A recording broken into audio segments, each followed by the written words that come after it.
Pemirsa Partai Kebangkitan Bangsa atau PKB merespons ajakan bergabung dengan Koalisi Indonesia Maju Plus di Pilkada Jakarta. Menurut Ketua Umum PKB Muhaimin Iskandar, Kim seharusnya tidak perlu ada lagi di Pilkada serentak 2024. Dan Caimin menegaskan PKB bisa berkoalisi dengan siapapun.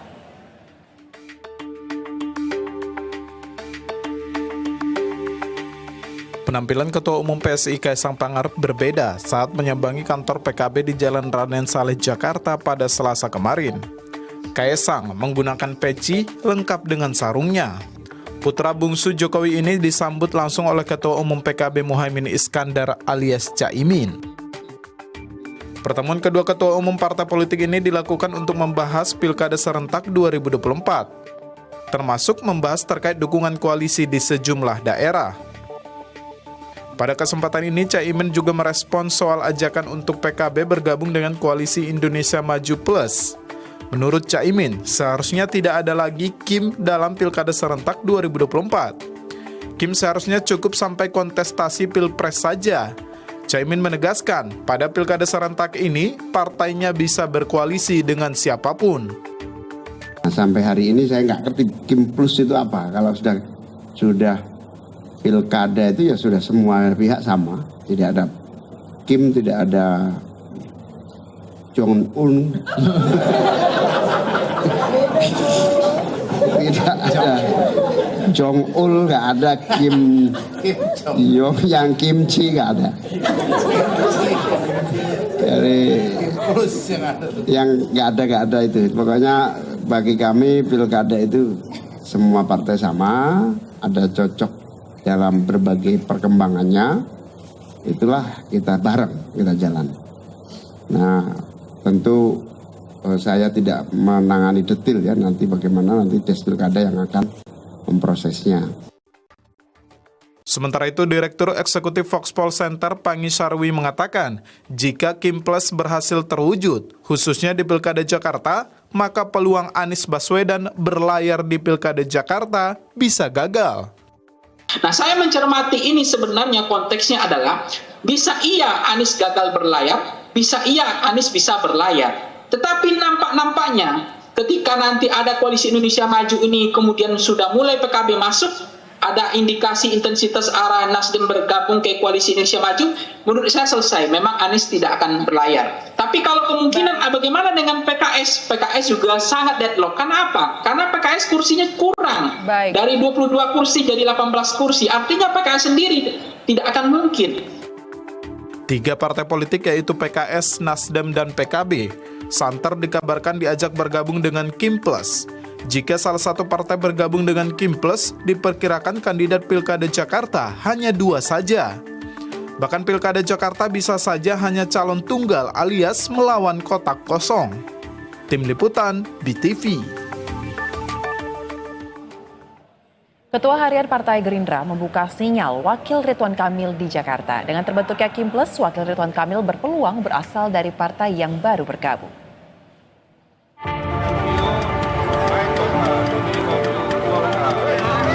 Pasca Koalisi Indonesia Maju resmi mengusung Ridwan Kamil di Jakarta, bursa pendamping mantan Gubernur Jawa Barat tersebut mulai menghangat.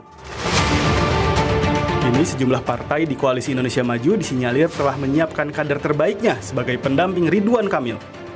Ketua Harian Partai Gerindra bahkan membuka peluang Wakil Ridwan Kamil berasal dari partai yang akan baru bergabung sebagai Kim Plus. Ya, kita tentunya kalau ngomong sudah ada Kim dengan Plus, tentunya kan sudah ada komunikasi dengan partai yang tadinya di luar Kim yang sekarang bersama-sama dengan Kim. Nah, apa itu komunikasinya? Mohon bersabar, ada waktunya. Maksudnya juga salah satunya untuk mendampingi Pak Eka kan, karena kemarin ada komunikasi ke PKS gitu. Nah, salah satunya apakah menaruh untuk jadi? Saya nggak ngomong komunikasinya ke PKS saja, dan kita komunikasi dengan partai-partai politik seperti Nasdem, seperti PKB. Kita juga ada komunikasi dengan P3, ada juga komunikasi dengan Perindo, ada semua kita komunikasi. Sebagai salah satu partai di Koalisi Indonesia Maju, Partai Amanat Nasional siap mengikuti petunjuk yang diberikan Prabowo selaku presiden terpilih. Kalau koalisi ke pilkada, ya kita ikut memimpin kita Pak Prabowo, ya Pak Prabowo. Apa arahan beliau kita ikut memimpin. Tidak hanya Partai Koalisi Indonesia Maju, partai-partai seperti PKS, PKB, hingga P3 pun memiliki kader potensial untuk menjadi pendamping Ridwan Kamil. Lantas, siapakah yang akan menjadi wakil Ridwan Kamil? Tim Liputan BTV. Lantas pemirsa, benarkah kandidat dari wakil Ridwan Kamil berasal dari partai yang akan bergabung ke dalam koalisi Indonesia Maju? Untuk membahasnya sudah bergabung dengan kami sejumlah narasumber, Wakil Ketua Umum PAN, Viva Yoga Mauladi, kemudian ada Deputi Bapilu Partai Demokrat, Kamhar Lakumani, dan ada juga Agung Baskoro yang merupakan Direktur Eksekutif Trias Politika. Selamat sore Bapak-Bapak. Sore, Mbak Nasa.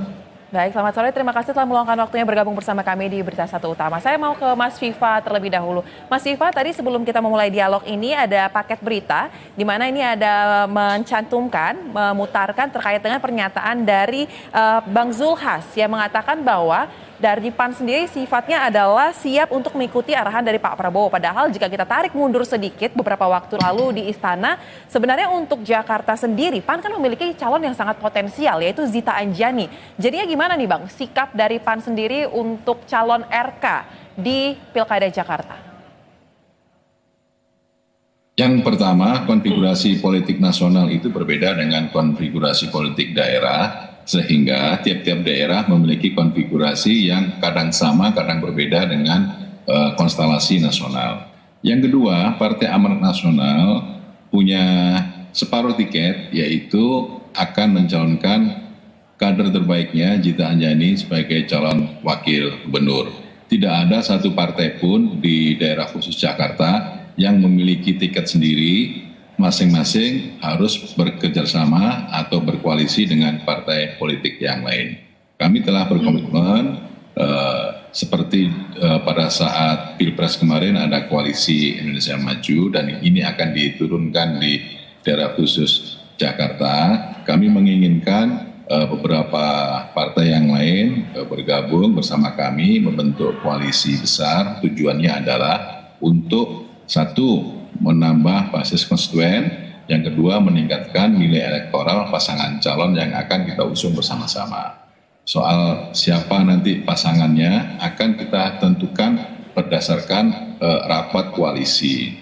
Tapi ada satu hal Mbak yang sangat baik bahwa masing-masing partai politik itu berjuang untuk mengajukan kadernya sendiri-sendiri. PAN ada Zita Anjani, Golkar ada Ridwan Kamil, PKS ada Sohibul Iman, kemudian PDIP ada Ahok, PSI ada Mas Kaisang dan lain sebagainya.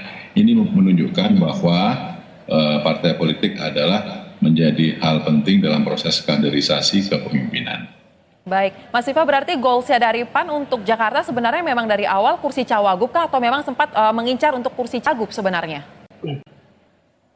Untuk Partai Amanat Nasional, karena kita menyodorkan Zita Anjani, posisi awalnya itu tetap yaitu sebagai calon wakil gubernur. Untuk pasangan dengan siapa, pasti akan ditentukan berdasarkan kepada rapat koalisi. Karena seluruh partai tidak ada satupun yang bisa sendiri mengusung pasangan calon. Baik, nah sekarang ke Mas Kamhar sendiri, kalau Demokrat gimana nih Mas Kamhar untuk Pilkada Jakarta? Apakah sudah ada nama yang disiapkan untuk mendampingi Kang Ridwan Kamil di Jakarta nantinya? Terima kasih. Jadi kami di Partai Demokrat memang sejak awal khususnya untuk daerah-daerah yang menjadi etalase politik nasional atau barometer politik nasional berkomitmen untuk selaras dengan Koalisi Indonesia Maju. Kami mengikhtiarkan untuk sebanyak mungkin bisa linear, meskipun kami juga sadar tentunya tidak mungkin semua bisa linear karena konfigurasi politik di nasional dengan di daerah itu berbeda. Artinya koalisi Pilpres untuk bisa dilinearkan secara mutlak pada koalisi Pilkada tentu tidak pas, kurang atau tidak relevan. Oleh karena itu kami lebih realistis dengan ketersediaan kompetensi kader kami. Di Lingkup Jakarta kami memiliki beberapa kader potensial, tetapi kami rasional dan realistis bahwa itu hanya memadai untuk level atau di bursa calon wakil gubernur. Kami punya Mas Mujiono yang sudah terpilih kembali 4 periode untuk DPRD DKI, pernah memimpin beberapa komisi yang terkait dengan pemerintahan, artinya sudah menjadi mitra pemerintah di DKI untuk beberapa gubernur, mulai dari zaman Pak Fauzi Bowo, kemudian Pak Jokowi yang dilanjutkan oleh Pak Ahok sebagai gubernur, termasuk pada saat Mas Anies sebagai gubernur DKI. Artinya beliau cukup mengenal betul problematika dan kompleksitas persoalan yang ada di Jakarta, sehingga cukup tahu persoalan. Kami juga punya Jensen Sitindaon, Wasekjen DPP Partai Demokrat, dan juga aktivis yang mengerti persoalan Jakarta. Dan beberapa itu yang menjadi posisi Partai Demokrat. Kita mempersiapkan beberapa kader, tetapi kami rasional dan realistis. Kapasitas kami saat ini hanya bisa untuk sebagai calon wakil gubernur. Tadi disampaikan Mas Ivan, nggak ada satupun partai yang punya golden ticket atau bisa berlayar sendiri, karenanya semua kesepakatan itu tentu akan bergantung pada kesepakatan yang bisa diambil bersama dalam koalisi.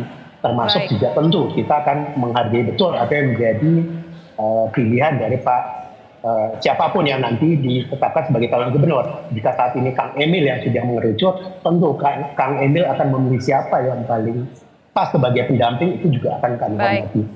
Termasuk kesepakatan di antara para pimpinan partai. Iya, tapi Mas Lamhar, dari dua nama yang Anda sebutkan, ada Mujiono dan juga Bang Jansen Sitindaon. Tapi kan kalau kita ingat lagi, Mas Ahaye sendiri kan punya pengalaman juga nih di Pilkada Jakarta. Elektabilitasnya juga bisa dikatakan cukup oke juga nih. Apakah ada kemungkinan nanti Mas Ahaye juga akan didorong untuk bisa dijadi pendampingnya Ridwan Kamil, atau seperti apa rencana untuk Mas Ahaye ke depannya dari Demokrat? Mas Ketum saat ini fokus mengemban mandat sebagai Menteri ATR BPN, membantu Pak Jokowi di pemerintahan. Baik, untuk rencana masuk dalam kontestasi berikutnya belum ada ya berarti ya? Belum ada direncanakan? Untuk Pilgub DKI Jakarta, DKJ maksudnya, itu kami ada 2 figur yang dipersiapkan oleh Partai Demokrat. Baik, nah kalau dari pengamat sendiri nih, kacamata seorang pengamat politik, Mas Agung Baskoro, melihatnya seperti apa sih ke Jakarta ini nantinya? Karena kan kalau kita simak pernyataan yang disampaikan oleh Ketua Harian DPP Gerindra, Mas Dasko, mengatakan bahwa untuk nama pendamping dari Ridwan Kamil baru akan diputuskan setelah Kim berubah menjadi Kim Plus. Artinya kan ada tambahan partai baru dan komunikasi terus dibangun nih dengan berbagai partai seperti PKS, PKB, Nasdem, bahkan P3. Nah, jika Anda melihat sampai dengan kondisi per hari ini, partai mana sebenarnya yang paling sangat potensial untuk masuk ke Kim Plus agar nama pendamping Ridwan Kamil ini bisa segera diumumkan? Ya, pertama memang wacana Kim Plus ini punya efek elektoral di internal Kim ya Mbak ya. Jadi kalau misalkan nama Ridwan Kamil muncul, otomatis itu mewakili Kim, cagupnya.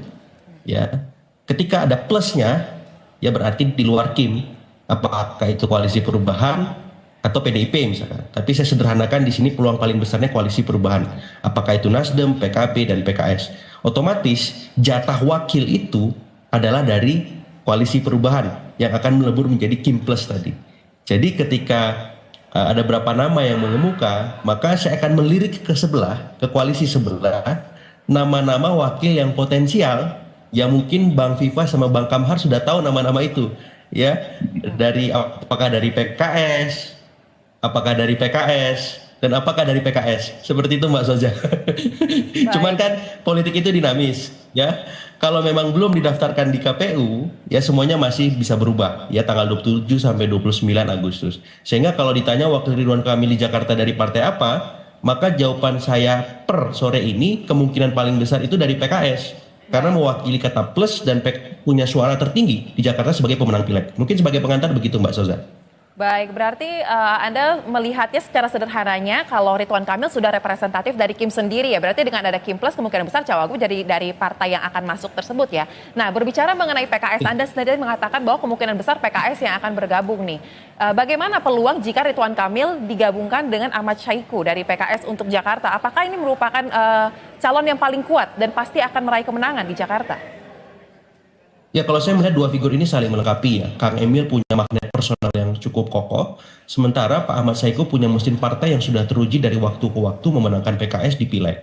Nah, kalau ini berkolaborasi antara aktor dengan sistemnya, antara aktor dengan mesin politiknya, maka kans menang untuk di Jakarta sangat besar Kim Plus ini. Apalagi ketika calon-calon kuat seperti Anies, kemudian Ahok itu nggak bisa maju karena tidak cukup untuk memenuhi pilkada threshold yang 22 kursi karena menyisakan tinggal PDIP, kecuali memang ada deadlock soal calon wakil ini di Kim Plus sendiri. Misalkan PAN akhirnya kecewa, akhirnya kemudian keluar Bang Viva ya, atau Demokrat juga begitu, atau misalkan partai lain lah. Nah, itu sangat mungkin bola liar itu ditangkap oleh PDIP untuk membuat poros baru sehingga kita bisa menikmati dua pasang atau head to head. Tapi untuk sementara ini, per sore ini kemungkinan itu kok kecil Mbak Soza. Kalau saya lihat ya per sore ini kayaknya udah mulai temaram lah gitu seperti itu per sore ini, tapi bisa berubah. Begitu. Ya betul sekali, politik sangat dinamis dan politik itu bukan matematika ya, jadi tidak bisa kita pastikan karena masih banyak peluang. Nah Bang Viva, tanggapannya dong terkait dengan yang disampaikan oleh Mas Agung tadi, jika kemungkinan besar yang dipilih sebagai cawagup dari Ridwan Kamil adalah dari Kim Plus, yaitu partai yang akan baru bergabung. PAN gimana nih meresponsnya? Karena kan kalau kita lihat di Jabar sendiri sudah dikatakan ini merupakan jatah Golkar. Lalu PAN sebagai salah satu partai dari Kim, apakah tidak merasa rugi? Di dua provinsi yang besar ini tidak ada kader dari PAN. Padahal kalau di Jabar ada Bima Arya loh yang juga sangat potensial. Ya, bagi Partai Amanat Nasional untuk menjaga harmonisasi dan selalu bekerja sama dengan baik antar partai politik pemerintah itu adalah hal yang penting dan akan kita pelihara terus. Jadi proses pilkada ini ada 514 daerah Mbak Sosa, dan kita juga mempertimbangkan untuk memberikan proposal kepada beberapa partai politik yang itu adalah bagian dari kader PAN. Misalnya di Jambi itu gubernurnya kan PAN, kemudian di Maluku gubernurnya juga PAN, di Kalimantan Selatan juga PAN gitu. Jadi kami menyadari bahwa karena setiap daerah memiliki karakteristik yang berbeda dalam hal kerjasama dan koalisi, maka untuk DKJ kita akan memutuskan siapa yang akan menjadi calon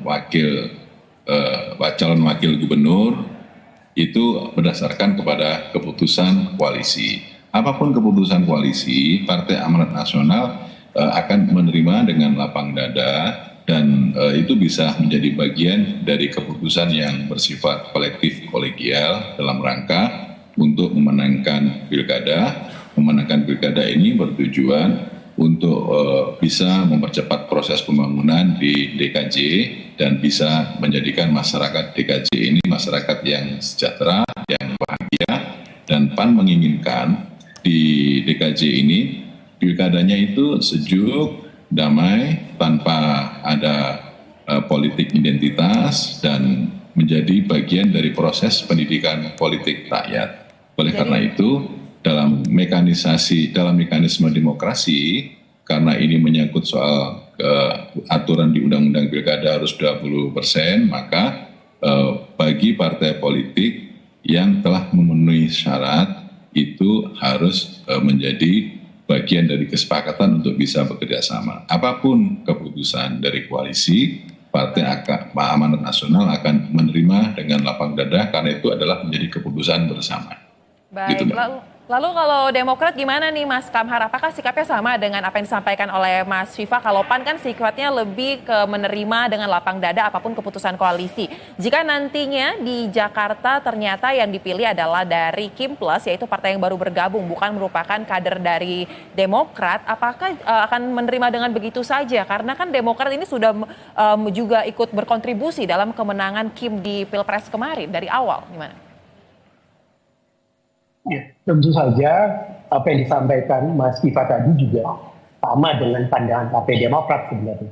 Kita ingin menjaga harmoni, kita ingin menjaga sinergi kebersamaan dalam konteks yang lebih besar. Karenanya terkadang memang kita harus ikhlas untuk di tempat yang satu bekerja sama mensupport kader dari partai lain, namun juga di tempat yang lain ada saatnya pada partai lain yang harus memberikan kesempatan kepada Partai Demokrat misalnya.